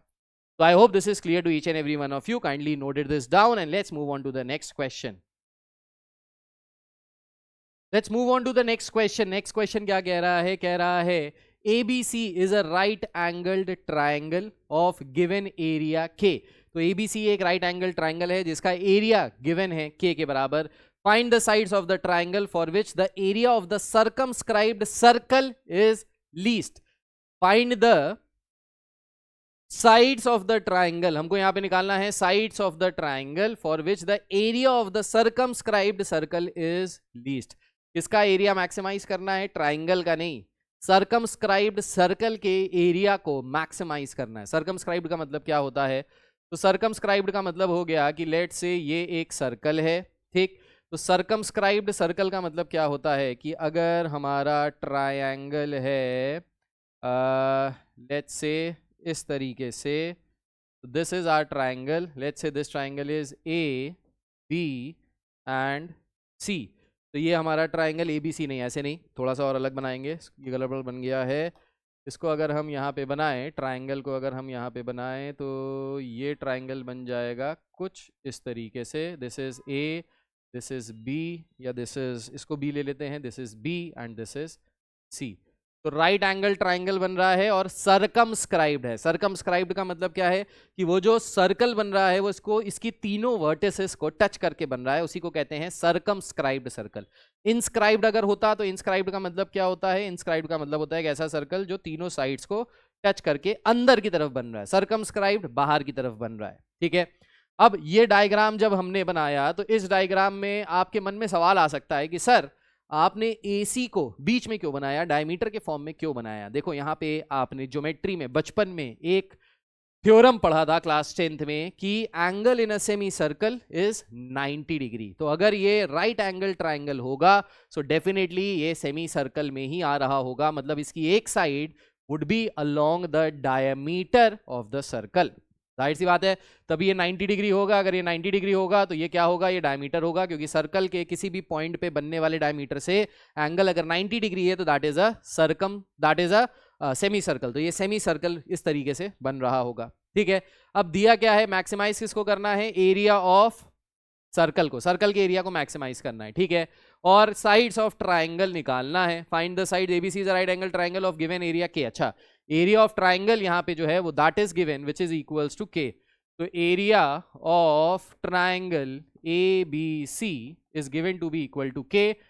whatever is given in the question will always be treated as a constant. उसको constant की तरह ही ट्रीट करेंगे, राइट. तो इसको हमने k के बराबर मान लिया. अब एरिया ऑफ ट्राइंगल एबीसी किसके बराबर होगा? So area of triangle ABC will be equal to half into base. Base को मान लिया हमने AB और हाइट को मान लिया BC. Half AB into BC, right. अच्छा जी, हमको कुछ और दिया है क्या? हमको कुछ और अभी तो यहाँ पे नहीं दिया है, हमको साइड्स ऑफ ट्राइंगल निकालने हैं, ठीक है. तो हम सबसे पहले यहाँ पे मान लेते हैं, बेस को हमने मान लिया लेट्स से x के बराबर, ठीक. और हमने इसको मान लिया लेट्स से जो ये डायमीटर है, तो डायमीटर क्या होता है भाई? रेडियस का डबल होता है, ठीक है. तो अगर हमने इस ट्राइंगल के रेडियस को लिया r के बराबर तो ये भी रेडियस हो गया r के बराबर, मतलब AC ये जो पूरी लेंथ है ये किसके बराबर हो जाएगा? ये हो जाएगा 2r के बराबर, राइट. तो अगर ये, तो इसको हमने 2r के बराबर ले लिया, ये वाली साइड हमने x के बराबर ले ली, हाइट हमको नहीं पता है, तो ये हम यहाँ पे बेसिकली फिर से पाइथागोरस थ्योरम लगा के फाइंड आउट कर सकते हैं. तो कैसे फाइंड आउट कर सकते हैं? तो अगर हमको BC फाइंड आउट करना है, पाइथागोरस थ्योरम लगा के BC की वैल्यू कितनी आ जाएगी? हाइपोटेन्यूज का स्क्वायर, ये आ जाएगा अंडर रूट ऑफ 2r का स्क्वायर करेंगे तो आ जाएगा 4r स्क्वायर माइनस का x स्क्वायर, राइट. हाइपोटेन्यूज हमारा 2r के बराबर हो गया, तो 2r का square is 4r square minus x square, ये आ गया BC के बराबर, ठीक. अच्छा जी, अब हमको यहाँ से ठीक है BC दिया है. अच्छा, अब इसकी वैल्यू रख लेते हैं. So area of triangle is half base into height. Area of triangle is given to be equal to k. तो ये k हो गया यहाँ से किसके बराबर? ये हो गया 2 को इधर भेज दीजिए, तो ये हो गया 2k is equal to AB into BC. AB हमने कितना ले लिया? x के बराबर. BC कितना आ गया? BC आ गया under root of 4r square minus का x स्क्वायर, ये आ गया, ठीक. कोई दिक्कत वाली बात नहीं है, बढ़िया जी. अब यहाँ पे हमको दिया क्या है? हमको ये k के बराबर दिया है, k हमारा कांस्टेंट है. अच्छा जी, अगर हम इसको स्क्वायर कर ले दोनों तरफ तो ये अंडर रूट हट जाएगा, तो स्क्वायरिंग बोथ साइड करके थोड़ा सा सिंप्लीफाई करने की कोशिश करते हैं. तो ये आ जाएगा 4k² is equals to x² into 4r² minus x²। तो basically 4k² is equals to 4x² r² minus x to the power 4। अब यहाँ पे ये k कांस्टेंट है तो x और r² के टर्म्स में आ रहा है, ठीक है, कोई बात नहीं। अभी हमने इसको ऐसे लिख लिया जो हमको यहाँ पे दिया हुआ था, हमको पता नहीं सही कर रहे हैं गलत कर रहे हैं मुझे नहीं पता, ठीक, हमें कुछ नहीं पता, पर कोई बात नहीं, देखते हैं। अभी हमने क्या किया, जो दिया था क्वेश्चन में उसको सॉल्व कर रहे हैं। अभी स्टेप्स के हिसाब से सबसे पहला स्टेप होता है क्वेश्चन को रीड करना, केयरफुली कर लिया। सेकंड स्टेप होता है ऑब्जेक्टिव फंक्शन को आइडेंटिफाई करना। ऑब्जेक्टिव फंक्शन यहाँ पे एरिया ऑफ सर्कल है ना कि ट्रायंगल, ठीक, यानी हमको जिसको मैक्सिमाइज करना है वो एक्चुअली में एरिया ऑफ सर्कल है। अब एरिया ऑफ सर्कल अगर हम यहां से लिखे तो एरिया ऑफ सर्कल किसके बराबर आएगा भाई, तो दिस इज पाई r²। तो ये हो गया पाई, r कितना है, r ही है, तो this is pi r²। So area of circle यहां से कितना आ गया, एरिया ऑफ सर्कल आ गया पाई r²। इसको हमको मैक्सिमाइज करना है, right, area of circumscribe circle is least. अच्छा, मिनिमाइज करना है, इसको मिनिमाइज करना है, पाई r² को मिनिमाइज करना है। अच्छा, अब यहाँ पे उससे पहले हमको साइड्स ऑफ द ट्राइंगल भी निकालने हैं। Okay, so sides of the triangle निकालने हैं मतलब हमको r और x के बीच में रिलेशन मिल जाएगा, तो हमारे साइड ऑफ द ट्राइंगल आ जाएंगे, और साइड ऑफ द ट्राइंगल भी k के टर्म्स में आने चाहिए क्योंकि हमको क्वेश्चन में सिर्फ k दिया है, ठीक है। अच्छा जी तो एरिया ऑफ ट्राइंगल हमने लिखा पाई r²। अब यहां से अगर हम r² की वैल्यू निकाले x और k के टर्म्स में तो हम डेफिनेटली निकाल सकते हैं। तो ये हो जाएगा 4k², एक मिनट, तो ये हो जाएगा यहाँ से 4k² माइनस इधर आ जाएगा तो ये हो जाएगा plus x to the power 4 upon 4x² and this is equals to r²। तो यहाँ से हमने r² की वैल्यू भाई इस तरीके से हमको निकालनी पड़ी। ओके जी, कोई दिक्कत परेशानी वाली बात नहीं है। अब अगर हम यहाँ पे r² को थोड़ा सा और सिंप्लीफाई करके लिखें तो this can be written as r² is equals to 4k² upon 4x² plus x to the power 4 upon 4x²। ऐसा करने से ये थोड़ा सा सिंप्लीफाई हो जाएगा। तो यहाँ से ये 4 से 4 कैंसिल हो गया, सो r² की वैल्यू आ गई k² by x² plus x² से ये कैंसिल हो जाएगा x² बाई 4। तो ये आ गई हमारी r² की value. Let's call this as equation 1। तो इसको हमने इक्वेशन 1 की तरह ट्रीट किया है, ठीक। नाउ एरिया ऑफ सर्कल क्या है, पाई r²। अब यहाँ पे रख लेते हैं r² की वैल्यू। एरिया ऑफ सर्कल को लेट्स से हमने b से डिनोट किया तो ये हो गया पाई, आप किसी भी टर्म से डिनोट कर सकते हो, ठीक है। तो पाई r² की वैल्यू क्या आ गई, ये आ गया k² by x² plus x² by 4। अब देखिए जिसको हमको मिनिमाइज करना है यहाँ पे which is our objective function, ये हमारा सिंगल वेरिएबल x के टर्म्स में आ गया है, k तो कांस्टेंट है as given in the question. बहुत बढ़िया। अब जैसे ही ये सिंगल वेरिएबल में कन्वर्ट हो गया, आधी जंग हमने जीत ली। अब हमको क्या करना है, डिफरेंशिएट करके 0 के बराबर रखना है। तो इसको अगर हम डिफरेंशिएट करके 0 के बराबर रखें तो what will get is db by dx is equals to, pi constant है, पाई को रोका, k² कांस्टेंट है, x टू दी पावर -2 में आ जाएगा, -2 आगे आ जाएगा, -3 हो जाएगा। सो ये बेसिकली आ जाएगा -2k² upon x³ plus 2x upon 4। तो डिफरेंशिएट करके ऐसा कुछ आया हमारे पास, ठीक है। तो सेकेंड डेरिवेटिव टेस्ट में हमने डिफरेंशिएट किया, ये आ गया। Let's call this as equation 2। इसको हमने बोल दिया एज इक्वेशन 2। तो हमने इसको इक्वेशन 2 करके यहाँ पे डाल दिया कि भाई ये हमारी इक्वेशन 2 है। तो इक्वेशन 2 करने के बाद अब हमको क्या करना है यहाँ पे, तो यहाँ पे ये आ गया हमारा फर्स्ट डेरिवेटिव, पहली बार डिफरेंशिएट किया। अब इसको दोबारा अगर डिफरेंशिएट कर लेंगे तो यहाँ से क्या आ जाएगा, ये आ जाएगा d² b बाई dx²। तो आपको यहाँ लिखना है differentiating with respect to x, आपको पता ही चल गया होगा ये सारी चीज़ें जो करनी है। तो यहाँ आ जाएगा pi x to the power -3, so -3 आगे आ जाएगा। सो ये हो जाएगा 6k² upon x to the power 4, और यहाँ से आ जाएगा x कैंसिल हो जाएगा 2/4, दैट इज इक्वल्स टू 1/2। तो ये सेकेंड डेरिवेटिव टेस्ट यहाँ से हमने लगाया और ये पॉजिटिव आना चाहिए क्योंकि मिनिमा वाली बात है, राइट। अच्छा, अब देखिए k क्या है, area of triangle, that will always be positive. x क्या है, side of the triangle, that will always be positive.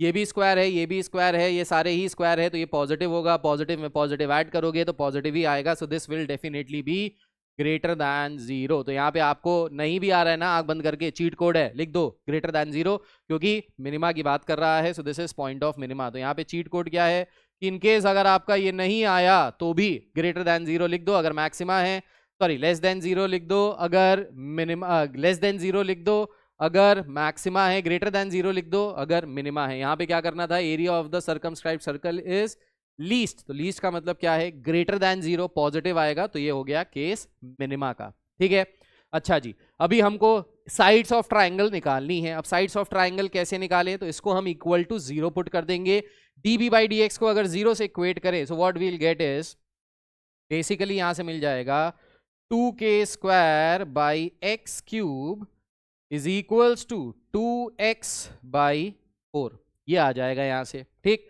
इस नेगेटिव को हमने दूसरी तरफ ले गए, पॉजिटिव इधर आ गया, तो ये हो गया, इसके बाद ये 2 से ये 2 कैंसिल आउट हो गया, इसको हम क्रॉस मल्टीप्लाई कर दें तो यहां से आ गया k स्क्वायर की value 4k square is equals to किसके बराबर आ गया, ये आ गया x टू द पावर 4 के बराबर। तो यहाँ से 4k स्क्वायर, 4 को क्रॉस मल्टीप्लाई किया, x क्यूब को इधर मल्टीप्लाई किया, x टू दी पावर 4 के बराबर आ गया, 4k square x to the power 4 आ गया। बहुत बढ़िया है भाई।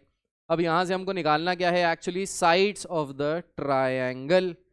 के हमारा एरिया ऑफ ट्रायंगल है। अच्छा जी, अगर के हमारा एरिया ऑफ ट्रायंगल है तो हमको बेसिकली x सारे जो साइड्स है ना उनको हमको के टर्म्स में ही निकालना है।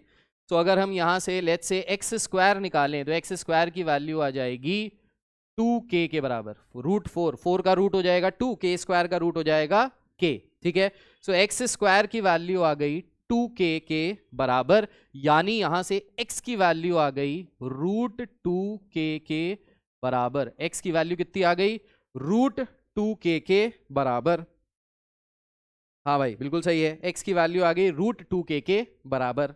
बहुत बढ़िया भाई, वेरी गुड भाई। अब क्या करें भाई, अच्छा x की वैल्यू रूट 2k के बराबर आ गई, इसके बाद हमको BC की वैल्यू निकाल लेते हैं k के टर्म्स में। तो BC की वैल्यू अगर हम यहाँ से निकालें तो BC किसके बराबर आ जाएगा, तो BC will be equal to x square की वैल्यू किसके बराबर है, 2k के बराबर, लेकिन हमको r के टर्म्स में भी निकालना है, r की वैल्यू भी k के टर्म्स में निकालनी है। r की वैल्यू है क्या हमारे पास किसी टर्म में, हाँ भाई देखिए यहाँ से जो r स्क्वायर की वैल्यू आई थी हमारी विच वॉज इक्वेशन 1, वो किसके टर्म्स में आ रही है, k और x के टर्म्स में आ रही है, राइट। अगर k और x के टर्म्स में आ रही है तो हम r की वैल्यू x के टर्म्स में निकाल सकते हैं।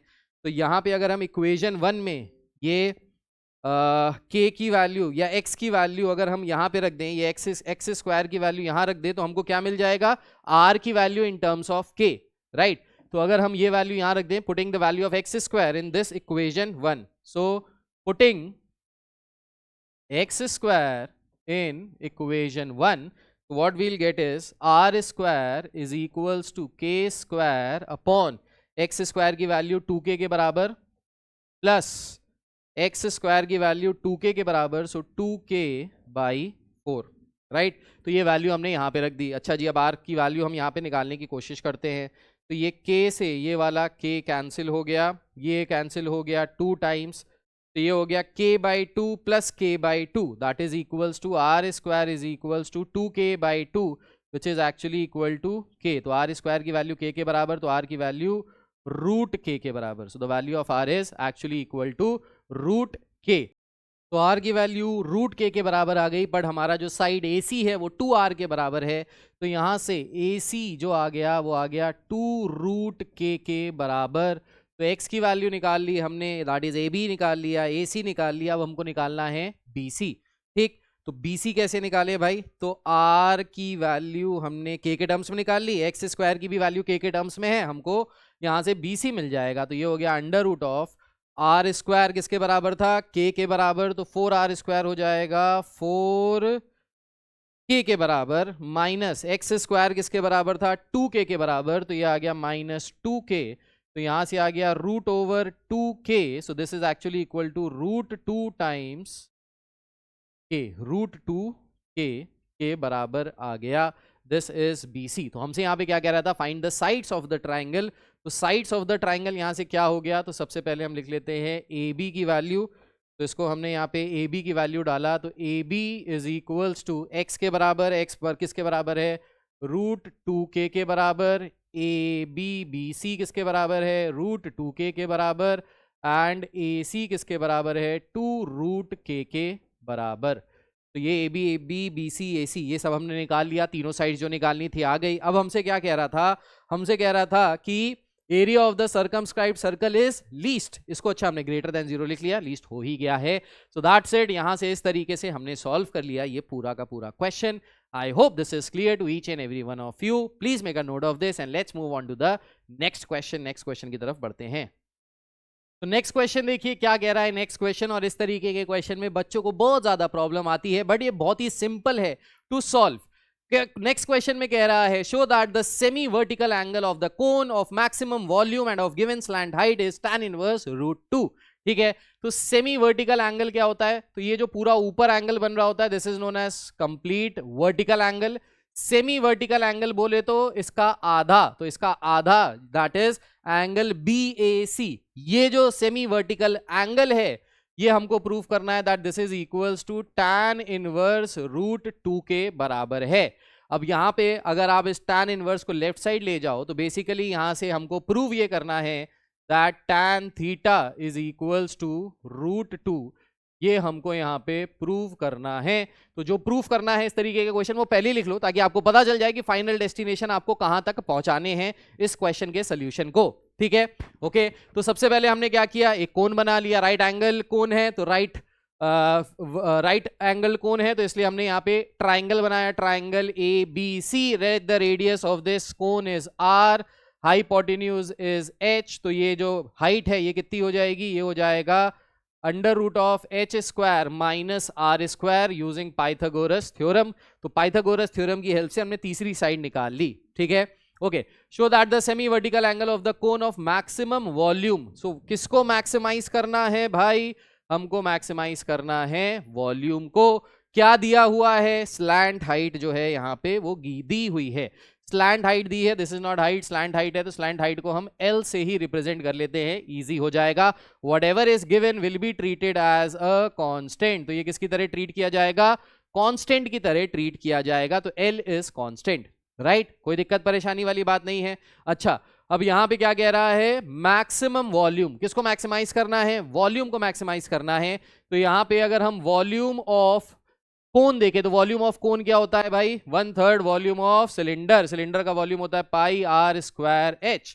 तो वॉल्यूम इज 1/3 πr²h। ये आ गया वॉल्यूम ऑफ कोन, राइट। अच्छा, कह रहा है show that the semi vertical angle maximum volume given slant height. ठीक है, ओके। स्लैंट हाइट हमारी यहाँ पे गिवन है यानी L हमको गिवन है। तो यहां से अगर हम पाइथागोरस थ्योरम लगाए तो पाइथागोरस थ्योरम से हम क्या लिख सकते हैं, पाइथागोरस थ्योरम से हम ये समझ सकते हैं। सो यूजिंग पाइथागोरस थ्योरम हमको यहाँ से मिल जाएगा क्या, हमको मिल जाएगी AB की value will be equal to √L² minus R²। अब देखिए जो जो चीज आप क्वेश्चन में मान रहे हैं तो यहाँ पे लिखना होगा स्टेटमेंट में, let the radius of the cone is R, let the slant height is L as given, therefore the height of the triangle is, using Pythagoras theorem हमने यहाँ से AB की वैल्यू निकाल ली which is actually the height of the cone. ठीक है, height of the cone आ गया √L² माइनस R²।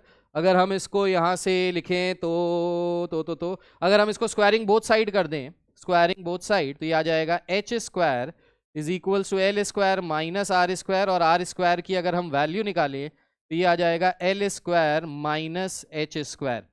तो इससे होगा क्या फायदा, इससे फायदा ये होगा क्योंकि ये हमारा ऑब्जेक्टिव फंक्शन है और इस ऑब्जेक्टिव फंक्शन को हमको सिंगल वेरिएबल में कन्वर्ट करना है। सिंगल वेरिएबल में कैसे कन्वर्ट कर सकते हैं, तो यहाँ पे हमने R² L² माइनस H² के टर्म्स में निकाल लिया है। अब V की वैल्यू आ गई क्या, 1/3 πr²h। ओके, अब यहाँ पे हमको इसको सिंगल वेरिएबल में कन्वर्ट करना है, या तो R को H के टर्म्स में कर ले या H को R के टर्म्स में कर ले। हमने R² की वैल्यू इसीलिए निकाल ली H के टर्म्स में ताकि ये सिंगल वेरिएबल में कन्वर्ट हो जाए। सो अगर हम R की वैल्यू यहाँ पे पुट कर दे तो ये हो गया 1/3 πh। R² की वैल्यू कितनी आ गई, L² माइनस H², राइट। अंदर मल्टीप्लाई कर दे, थोड़ा सा सिंप्लीफाई हो जाएगा. सो this becomes 1/3 pi HL square minus H cube. Now this is in single variable. जिसको मैक्सिमाइज करना है सिंगल वेरिएबल में कन्वर्ट कर लिया, फिगर बना लिया, बल्ले बल्ले क्वेश्चन सॉल्व हो गया. कैसे?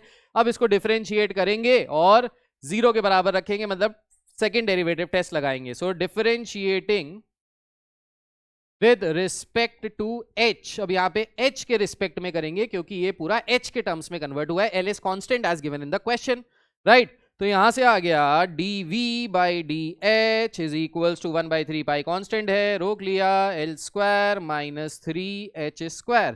दोबारा डिफरेंशिएट किया, दोबारा डिफरेंशिएट करके क्या मिल जाएगा? d square v by d h square is equals to 1/3 pi, फिर से कांस्टेंट है, कांस्टेंट का derivative 0 minus 6h. Now h is always positive, तो यहाँ पे हमने लिखा since h is positive therefore this is less than 0.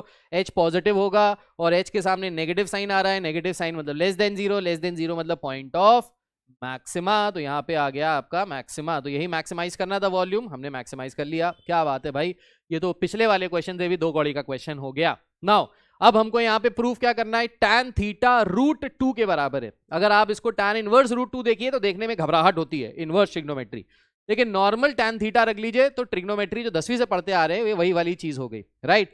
तो यहाँ पे हमने क्या कर लिया? Double derivative greater than 0, maxima आ गया. अब हमको क्या करना है? dv बाई डी एच को हम मान लेते हैं इक्वेशन 1 और इसको डिफरेंशिएट कर लेते हैं, सॉरी इसको 0 के बराबर रख देते हैं. So dv by d h is equals to 0, that means 1/3 pi 0 ही हो जाएगा. सो यहां से आ गया L square is equals to 3h square. यहां से आ गया L square is equals to 3h square. L square 3h square के बराबर आ गया. हमको निकालना क्या है? हमको निकालना है show that the semi vertical angle. अच्छा, tan थीटा की वैल्यू यहां से निकालनी है. ओके, अब tan थीटा की वैल्यू कैसे निकालने? तो भाई हमने बचपन में ट्रिग्नोमेट्री पढ़ी है कि ट्राइंगल की 2 साइड्स निकाल लो और फिर tan थीटा की वैल्यू निकाल लो. अच्छा जी, तो ट्राइंगल की 2 साइड्स अगर हम यहाँ पे देखें, अगर ये थीटा है तो ये हो गया हमारा हाइपोटेन्यूज और ये हो गया हमारा बेस. तो यहाँ पे हमको tan थीटा बनाना है. tan थीटा किसके बराबर होता है? Perpendicular upon base. तो बेस तो हमारा ये हो गया और ये हो गया हमारा परपेंडिकुलर. तो इसमें गलती मत कर दीजिएगा, एंगल के अपोजिट वाली साइड ही परपेंडिकुलर होती है और जो कंटेनिंग साइड होती है वो एक होती है हाइपोटेन्यूज, दूसरी हो जाती है बेस. ठीक, यानी हमको tan थीटा निकालना है. अगर tan थीटा निकालना है मतलब हमको चाहिए परपेंडिकुलर BC अपॉन AB निकालना है. BC upon AB. क्या हमारे पास BC है? हमारे पास BC नहीं है. ओके, हमारे पास BC बेसिकली क्या है? R के बराबर है. हमने R स्क्वायर की वैल्यू निकाली, ठीक है. ये L स्क्वायर की वैल्यू यहाँ पे पुट कर देते हैं R स्क्वायर में. तो यहाँ से क्या आएगा?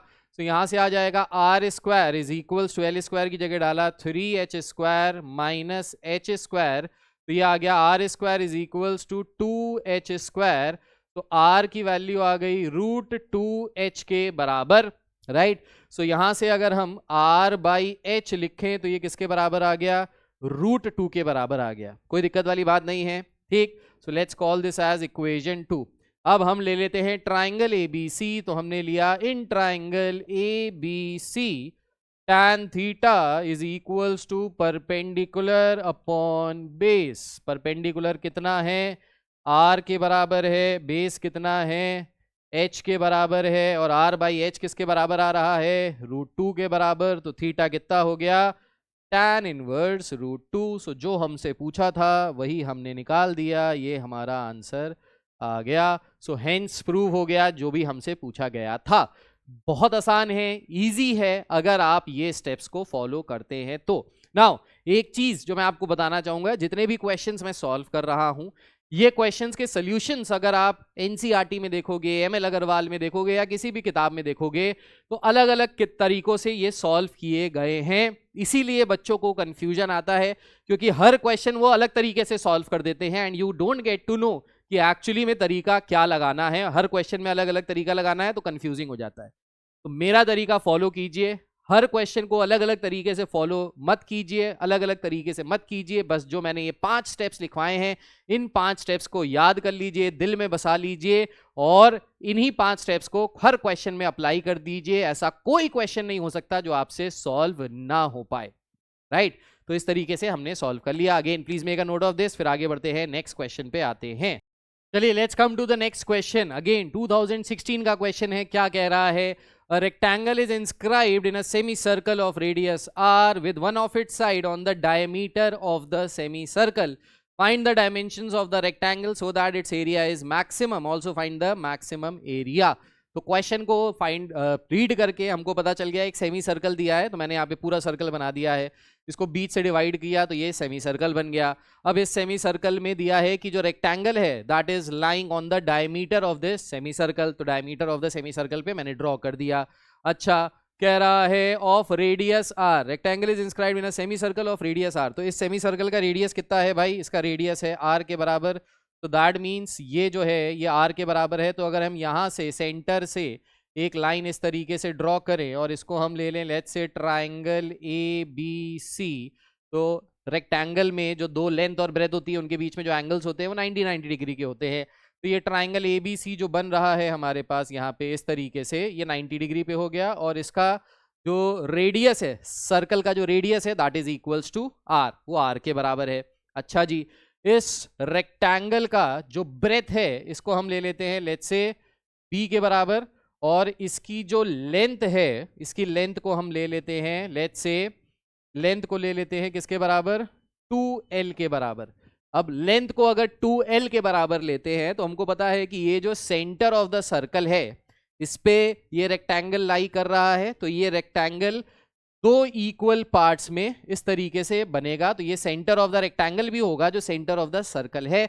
सो दैट मीन्स यहां से लेके अगर हम इसको ए बी सी डी ई बोले तो ये वाला जो साइड है this is equals to L and this also side is also equal to L, तो एल प्लस एल कितना हो जाएगा? 2l के बराबर हो जाएगा।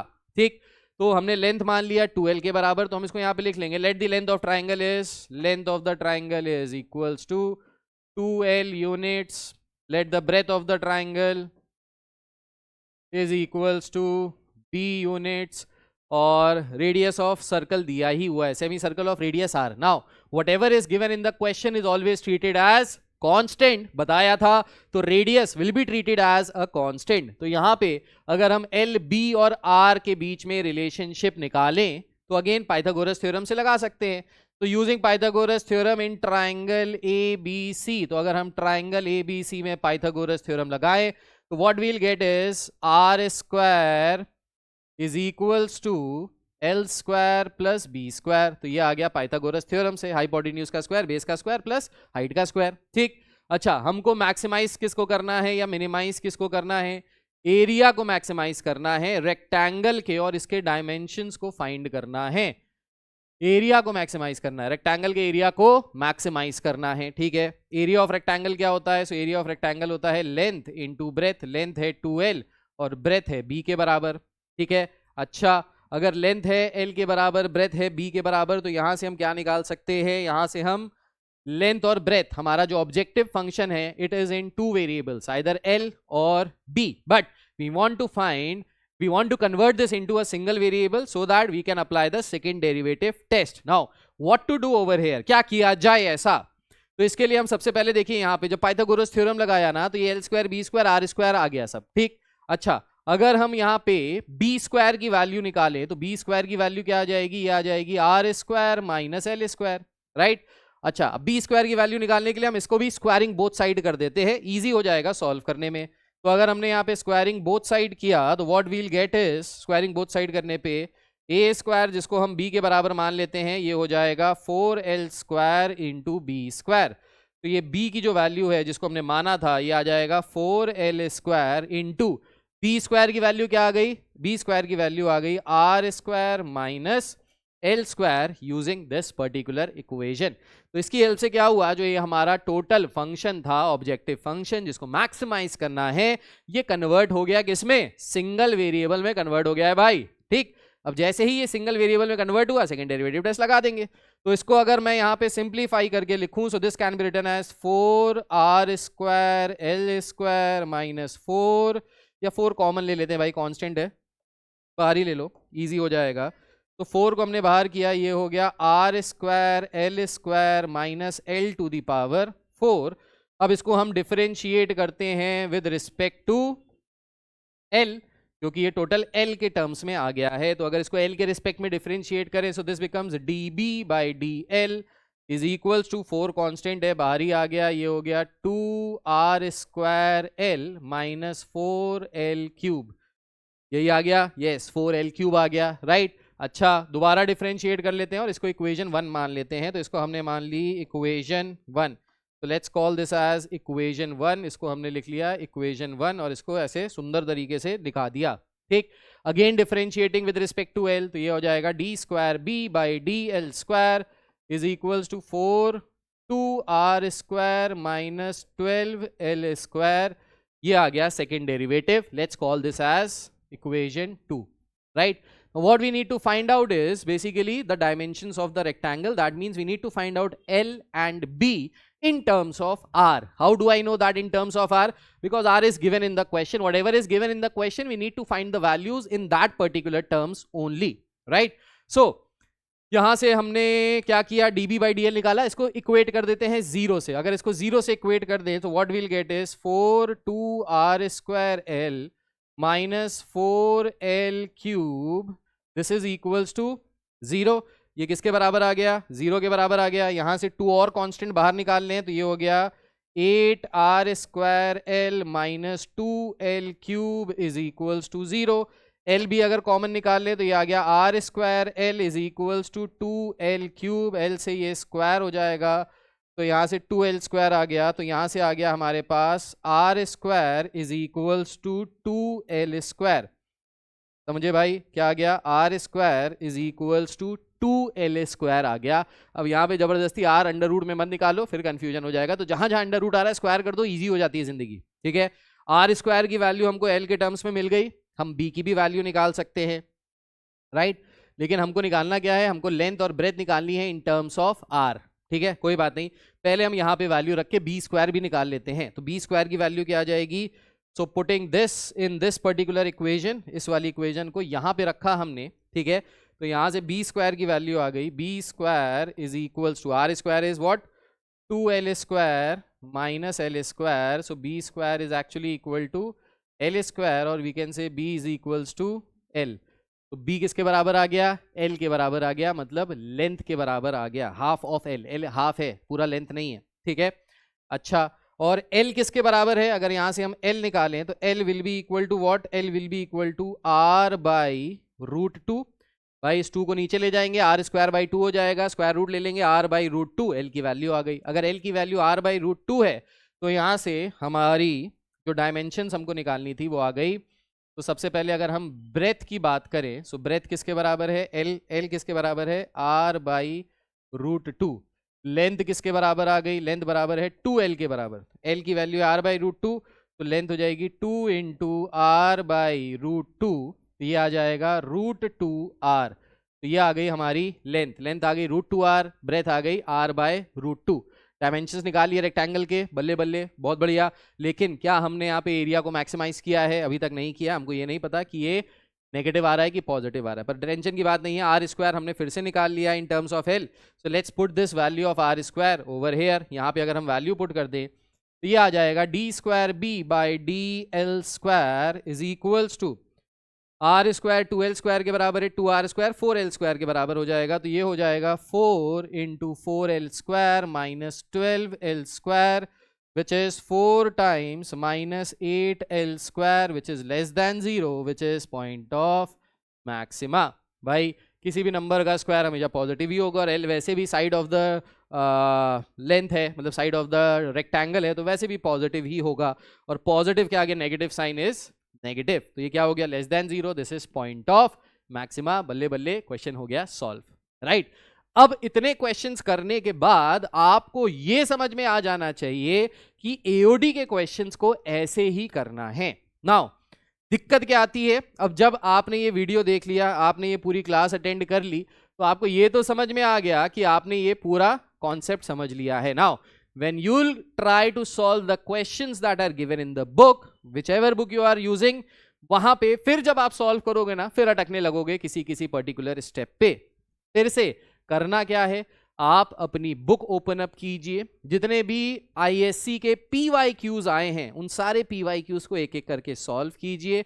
5 स्टेप्स आपको फॉलो करने हैं। ये 5 स्टेप कौन कौन से हैं? तो ये 5 स्टेप हैं भाई, ये वाले पर्टिकुलर स्टेप। सबसे पहले क्वेश्चन को केयरफुली 2 बार पढ़ना है, मैक्सिमा मिनिमा जिसको करना है, ऑब्जेक्टिव फंक्शन को आइडेंटिफाई करना है, फिगर को अच्छे से बनाना है, ऑब्जेक्टिव फंक्शन को सिंगल वेरिएबल में कन्वर्ट करना है, उसके लिए कोई ना कोई कंडीशन क्वेश्चन में दी होगी, उसको कांस्टेंट ट्रीट करना है, और फिर सेकंड डेरिवेटिव टेस्ट आंख बंद करके लगा देना है। That's it. अगर आपका आंसर मेरे मेथड से कहीं पे भी मैच नहीं हो रहा है, वैल्यू नहीं आ रही है, जो प्रूफ करना है वो नहीं आ रहा है, दैट मीन्स आपने या तो ऑब्जेक्टिव फंक्शन को आइडेंटिफाई करने में गलती की होगी, that is the first thing. देखो गलती कहां कहां पे होती है, तो ये कोई नहीं बताएगा गलती कहां कहां पे होती है। मिस्टेक्स जो सबसे कॉमन है यहाँ पे, जिसकी वजह से बच्चों के ये क्वेश्चन सॉल्व नहीं होते, तो सबसे पहली मिस्टेक क्या है? Objective function is diagnosed wrongly. Objective function is diagnosed wrongly मतलब ऑब्जेक्टिव फंक्शन जो होना चाहिए, जिसको मैक्सिमाइज करना है, मिनिमाइज करना है, वही आपने गलत ले लिया। क्वेश्चन सही से नहीं पढ़ा, आपको ऑब्जेक्टिव फंक्शन समझ में नहीं आया। दूसरी चीज क्या दिक्कत आ सकती है? दूसरी चीज में जहां पे सबसे ज्यादा बच्चों को दिक्कत आती है, converting objective function into single variable. Single variable में कन्वर्ट करने में दिक्कत आती है, या तो ये दिक्कत आती है इसके बाद क्वेश्चन सॉल्व नहीं होता क्योंकि आप इसको सिंगल वेरिएबल में कन्वर्ट नहीं कर पाते, या फिर आप कन्वर्ट भी करते हो पर आपने कुछ गलत कैलकुलेशन वैल्यूज रख दी जिसकी वजह से वो फर्दर सॉल्व नहीं होगा। अगर आपने गलत वैल्यूज रखी तो आप क्या करोगे? जब आप इसको सेकेंड डेरिवेटिव टेस्ट लगाओगे ना, तो सेकेंड डेरिवेटिव टेस्ट सही नहीं लगेगा, सेकेंड डेरिवेटिव टेस्ट फेल हो जाएगा। सेकेंड डेरिवेटिव टेस्ट क्या हो जाएगा? फेल हो जाएगा। तो इसका मतलब क्या है? अगर सेकेंड डेरिवेटिव टेस्ट फेल हो रहा है, क्वेश्चन में कह रहा है डबल डिफरेंशिएट करके मैक्सिमा आना चाहिए, मतलब लेस देन 0 आना चाहिए, आपका मिनिमा आ गया, पॉजिटिव आ गया, इसका मतलब है कि आपने जो सेकेंड डेरिवेटिव टेस्ट लगाना है, मतलब डिफरेंशिएट करके 0 के बराबर रखना, फिर दोबारा डिफरेंशिएट करना, वहां पे कहीं पे मिस्टेक की है। So these are very common mistakes जिससे आपके मैक्सिमा मिनिमा के क्वेश्चंस गलत हो जाते हैं। तो अगर आपने ये मिस्टेक्स अपनी केयरफुली ऑब्जर्व की और इन मिस्टेक्स पे आपने वर्कआउट कर लिया तो ये 6 नंबर पॉकेट के अंदर हैं। एक मिस्टेक आप मत करिएगा, जो मेरे एक दोस्त ने भी की थी, जो मेरे साथ मैथ्स पढ़ता था, कि उसने ये क्वेश्चंस रटने की कोशिश कर ली थी when we were in class 12th, कि भाई मैं तो क्वेश्चन रट के चला जाऊंगा, इन्हीं में से कोई क्वेश्चन आएगा, और क्वेश्चन ऐसा आ गया जो हमारी बुक में नहीं दिया था, एंड एज अ रिजल्ट ही lost his marks, I gained marks over here. 6 number मेरी पॉकेट के अंदर थे, तब भी 6 नंबर का आता था, आज भी 6 नंबर का आएगा और आता रहेगा, ठीक है? तो ये मिस्टेक्स आपको नहीं करनी है। I hope this is clear to each and every one of you. इसके थ्रू आपकी अच्छी प्रैक्टिस हो गई है। अब इसके बाद आपके ऊपर डिपेंड करता है कि आप कितने अच्छे से इन क्वेश्चंस को प्रैक्टिस करते हो, लगाते हो, करते हो। एंड ये सारे क्वेश्चंस करने से पहले, करने के बाद, if you like this video please like का बटन दबा दीजिएगा। एक हाइप का ऑप्शन आता है, हाइप पे भी क्लिक कर दीजिएगा, तो इससे और आईएससी स्टूडेंट्स तक ये वीडियो पहुंच जाएगा। सेकेंडली, नीचे कमेंट करके बताइएगा अगर आपको ये वीडियो अच्छा लगा हो, इससे आपकी कुछ हेल्प हुई हो और इससे आपको एओडी के ये 6 नंबर वाले क्वेश्चंस में दिक्कत आनी कम हुई हो तो। और इस चैनल को सब्सक्राइब कर लीजिए और इस चैनल को शेयर कर दीजिए अपने क्लास 12 के स्टूडेंट्स के साथ जो अभी आईएससी क्लास 12 में हैं, क्योंकि साइंस वाले बच्चे कहते हैं हम तो किसी को शेयर नहीं करेंगे, हम नहीं चाहते कोई हमसे आगे निकले। कोई भी तुमसे आगे नहीं निकल सकता है, तुम लाइफ में वही करोगे जिसके लिए तुम बने हो। तुम्हारी रेस अलग है, everyone is unique, everyone is different, as a result everyone's race, everyone's problems, everyone's comfort, everyone's pros and cons are totally different. तो आप किसी की हेल्प करके आप उसको आगे नहीं करेंगे, आप किसी की हेल्प करेंगे तो आप अच्छे कर्मास करेंगे और अच्छे कर्मास से आप भी आगे ही बढ़ेंगे, एंड दैट्स फॉर श्योर। ये मैं एक ऐसी चीज बता रहा हूँ जो ट्राइड एंड टेस्टेड है, आप करके देखिएगा, आप दूसरों की हेल्प कीजिएगा, आप बहुत आगे बढ़ेंगे। आप दूसरों की हेल्प नहीं करिएगा, आप वहीं पे स्टक रह जाएंगे, ठीक है? तो this is Yash Maheshwari signing off, take care, God bless you all, bye bye, जय हिंद। अपना अपना ख्याल रखिए, पढ़ते रहिए, मेहनत करते रहिए, बाय बाय।